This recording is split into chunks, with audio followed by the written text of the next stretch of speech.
Director সাহেব, আমি তো ষাট বলে দিয়েছি, কাট তো আর বলতে পারি না। এবার তুমি কাটটা বলো। Got it. Excellent shot. Excellent. Madam আপনার সাথে একজন দেখা করতে এসেছে। নমস্কার, নমস্কার। বসুন।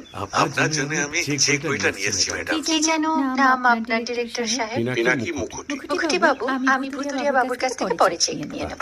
আগে আপনার বাঁধানো বইটা দিন, দেখি, পড়ি, ভাবি। হ্যাঁ, মানে সেটা এখনো ঠিক তৈরি হয়নি। তাহলে সেটা আগে ঠিক করুন ভাই, তারপর চেক টেক হবে। কিছু যদি মনে না করেন ম্যাডাম, আপনার হাতে আর এটা তো কুমারীর চরিত্র, ওই আংটিটা। ওই যে বললাম ভাই, আগে আপনার বইটি রেডি করে আনো। ও হ্যাঁ, আপনি বোধহয় জানেন না যে মায়া কুমারী তার আংটি কখনোই খোলে না। সে কুমারীর পাটেও খোলে না, বেধবার পাটেও খোলে না। এই সব বড় ক্যামেরাম্যানরা ঠিক জানেন যে মায়া কুমারীকে কোন অ্যাঙ্গেল থেকে কিভাবে নিতে